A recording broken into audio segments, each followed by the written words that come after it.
ఈరోజు ఎల్ఐసి వాటాల్ని అమ్మాలని ప్రభుత్వం నిర్ణయించింది ఆల్రెడీ. దాన్ని ఆల్ ఇండియా ఇన్సూరెన్స్ ఎంప్లాయీస్ వ్యతిరేకిస్తారు.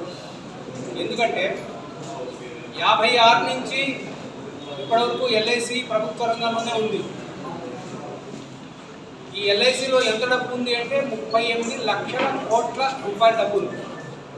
ఇది ఎవరిది అంటే 40 కోట్ల పాలసీ హోల్డర్స్ దాచుకున్న సొమ్ము. అంటే పాలసీ హోల్డర్స్ తప్ప ప్రభుత్వానికి, ఇందులో ప్రభుత్వాన్ని ఒక 100 కోట్లే, 38 లక్షల కోట్లు 100 కోట్లు ప్రభుత్వాన్ని, మిగతా అంతా పాలసీ హోల్డర్స్.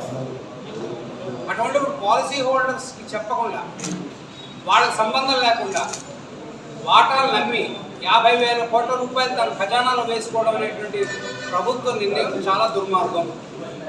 ఇది పాలసీ హోల్డర్స్ సొమ్ము, దీన్ని ముట్టుకోవడానికి వీలేదు. 2, 38 లక్షల కోట్లు పాలసీ హోల్డర్స్ ఇచ్చినప్పుడు ప్రభుత్వం ఏం ప్రామిస్ చేసిందంటే 56లో మీ సొమ్ముకి నేను భద్రత ఉంటాను, అలాగే మీ సొమ్ము తిరిగి ప్రజా ప్రయోజనాలకు ఉపయోగపడుతుంది.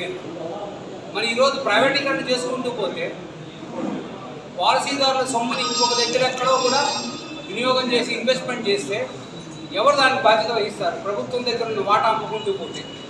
అందువల్ల ఐపీఓ అనగా వాటా అమ్మకం అనేది ప్రజల సొమ్ముని ప్రైవేట్ వాళ్ళ చేతిలో పెట్టే విధానం తప్పు.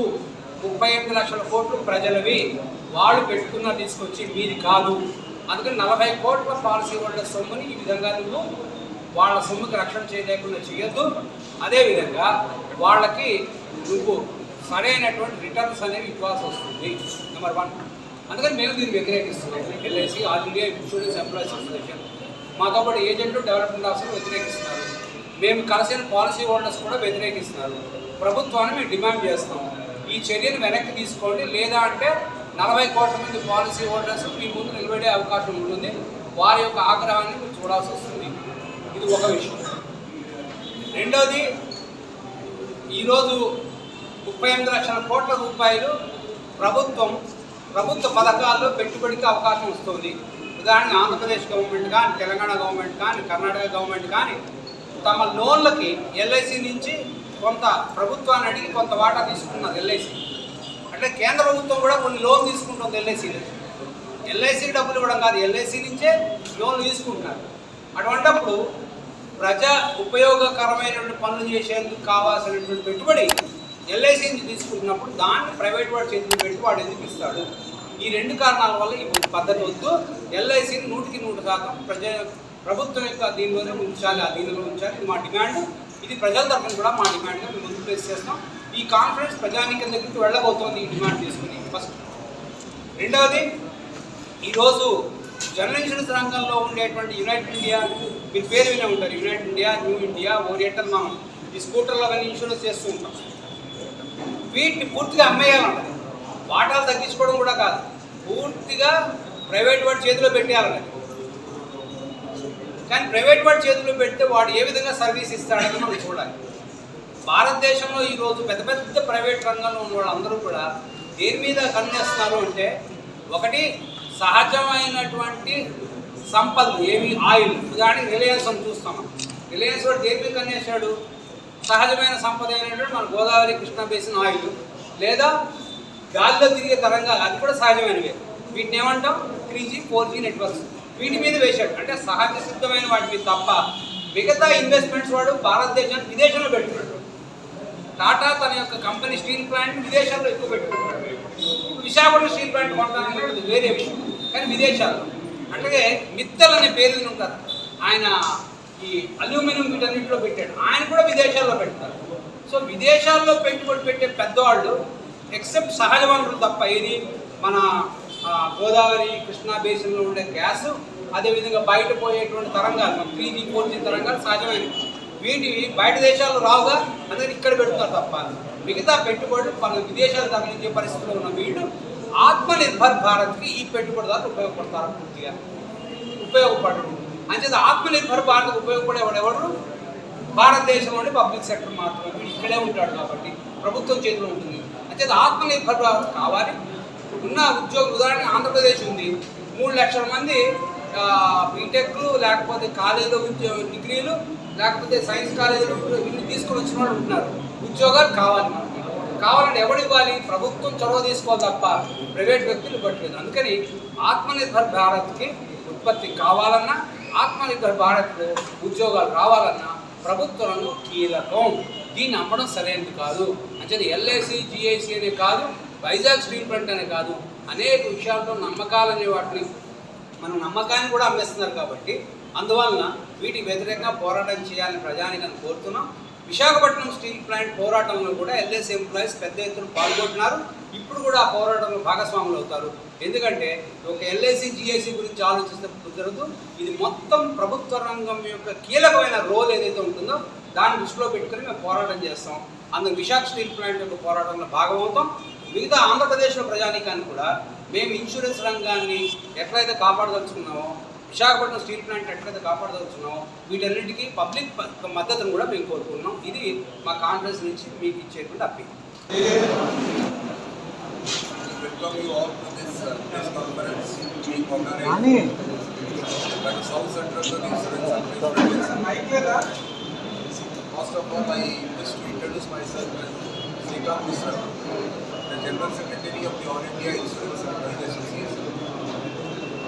The All India Insurance Employees Association is the largest and oldest trade union in public sector insurance industry, commanding the support and cooperation of almost 82% of the employees working in the Life Insurance Corporation of India and the public sector general insurance companies. Now we are in a conference of the South Central Zone Insurance Employees Federation, which is one of the 8 zonal federations of the All India Insurance Employees Association and the Life sector.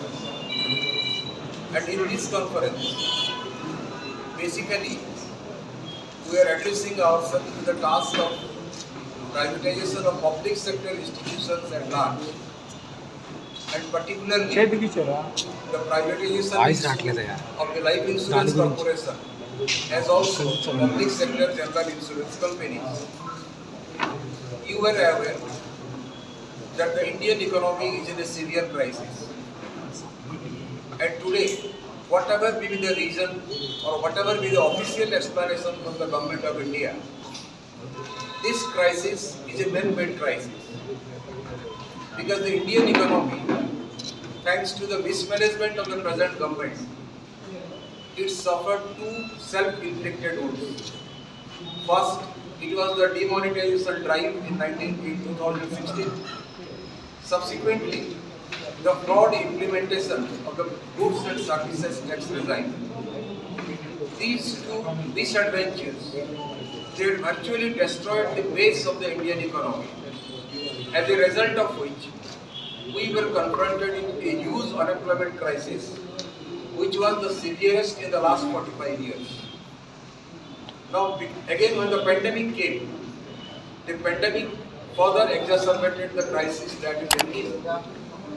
So the demonetization policy, the fraud implementation of GST, and added to that the pandemic and the pandemic-induced lockdown, they brought about a havoc in the Indian economy. So poverty, malnutrition, unemployment, joblessness, it has increased like anything. And because of this crisis, the government today finds itself with a very grave economic crisis, and it is confronted with severe dearth of resources. The government faces a severe resource crunch, and in order to reel itself out of this resource crunch, the government has resorted to again another dubious policy called Atmanirbhar Bharat government. It has become an euphemism for destruction and destabilization of public sector institutions of India. So in this process, the government has embarked upon a drive to privatize India's most successful public sector financial institutions in the insurance industry. Madam Finance Minister, she has announced the plans of the government. She has not only announced the plans of the government, but they have announced a plan to list the LIC in the stock exchange and bring about the initial public offering of the Life Insurance Corporation of India. We feel, the AIA feels, the initial public offering of the LIC, this is nothing But the first ఇక్కడ ప్రభుత్వం చెప్తుంది మేము వాటాలు LIC వాటాలు అమ్ముతాం. LIC వాటాలు అమ్మడం వాళ్ళ ఉద్దేశం అంటే చాలామంది వాళ్ళు ఎవరైతే స్టాక్ కొంటారో వాళ్ళు భాగస్వాములు అవుతారని చెప్పి. కానీ ఎల్ఐసిలో పెట్టుబడి ఏదైతే లాభాలను వస్తుందో దాని సబ్కట్స్ అంటారు, దాంట్లో 5% గవర్నమెంట్కి వెళ్తుంది, 90% పాలసీ హోల్డర్కి. ఈ 90% నుంచి ఏదైతే లాభాలు ఉన్నాయో దాన్ని డిస్ట్రిబ్యూట్ చేస్తూ ఎవరైతే స్టాక్ మార్కెట్లో ఐపీఓ ఈ వాటాలు కొంటారో వాళ్ళకి ఇస్తామని చెప్తున్నారు. చాలా దుర్మార్గం. మేము అంటున్నది ఏమంటే ఇవాళ ఎల్ఐసి ఆల్రెడీ పబ్లిక్ ఓన్ అయింది. ఆ పబ్లిక్ ఓన్ అయిన ఎల్ఐసిని మళ్ళీ మేము ప్రైవేట్ వాళ్ళకి ఇస్తున్నామని, ప్రైవేట్ వాటా వాళ్ళకి ఇస్తున్నామని చాలా దుర్మార్గం. 40 కోట్ల మంది ఎవరైతే పాలసీ హోల్డర్ ఉన్నారో ఈ మొత్తం 38 లక్షల కోట్ల రూపాయలు వాళ్ళది. అందుకే we are appealing to the people of this country. We do not accept the policy. ఏదైతే పాలసీ గవర్నమెంట్ చెప్తున్నారో అది కరెక్ట్ కాదు. మేము మీ ద్వారా పాలసీ హోల్డర్కి ప్రజలకి మద్దతు కోరేది ఎల్ఐసిని పబ్లిక్ సెక్టర్లో ఉండాలని మేము సుమారు 1,50,00,000 సిగ్నేచర్ కూడా చేసి మేము గవర్నమెంట్ పంపించాం. కానీ వాళ్ళ గవర్నమెంట్ మాకు మెజారిటీ ఉంది అని చెప్పి ఈ బిల్ని పాస్ చేసుకున్నారు. మెజారిటీ అంటే ఏంటి పార్లమెంట్లో? మెజారిటీ అనేది మా వరకు మేము అర్థం చేసుకున్నదంటే పార్లమెంట్లో డిస్కస్ చేసి డిబేట్ చేసి వాళ్ళు దాని మీద ఉండాలి. కానీ మాకు ఏదో మెజారిటీ పార్లమెంట్ ఉందని చెప్పి మా ఇష్టం చేస్తున్నది ప్రభుత్వ విధానం కరెక్ట్ కాదు. మేము ఈ కాన్ఫరెన్స్ దాని గురించి మాట్లాడుతున్నాం. రెండవది అలాగే జనరల్ ఇన్సూరెన్స్ గురించి కూడా వాళ్ళు 2015 ఇదే ప్రభుత్వం పార్లమెంట్లో చాలా క్లియర్గా చెప్పారు. ఇంకా ముందు నేను ఏం ముట్టుకోబోము, 51% జనరల్ ఇన్సూరెన్స్ వాటా ప్రభుత్వం దగ్గరే ఉంటుందని 2018లో చెప్పిన ఈ ప్రభుత్వం 2021 ఇదే నరేంద్ర మోదీ గారు ఇవాళ చెప్తుంది ఏమంటే మేము జనరల్ ఇన్సూరెన్స్ మొత్తం ప్రైవేటైజ్ చేస్తాము, పబ్లిక్ సెక్టర్లో ఉంచాము, అన్ని కంపెనీలు అమ్మేస్తామని చెప్పి అటువంటి చిన్న అమెండ్మెంట్ బిల్ని పార్లమెంట్లో మనం పాస్ చేశారు. సో ఈ ప్రభుత్వం చెప్పడానికి చేస్తున్నదానికి వేరే విధానాలు ఉంది. మనం ఆంధ్రప్రదేశ్లో మనమే చూసాం.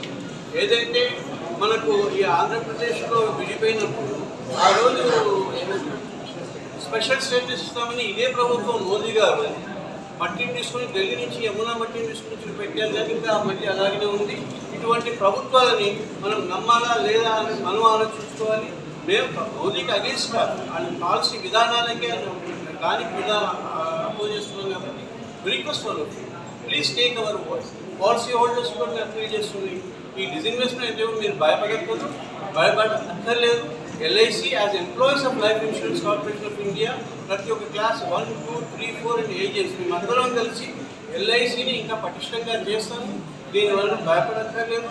We are going to the people and request the people come and support us. We are also requesting the government of India. We are appeal చేస్తున్నామంటే please withdraw this disinvestment of life insurance corporation of India and also withdraw the pass bill of Jitna. With this request, we also seek your support. Particularly, we are very thankful to the local press and local media.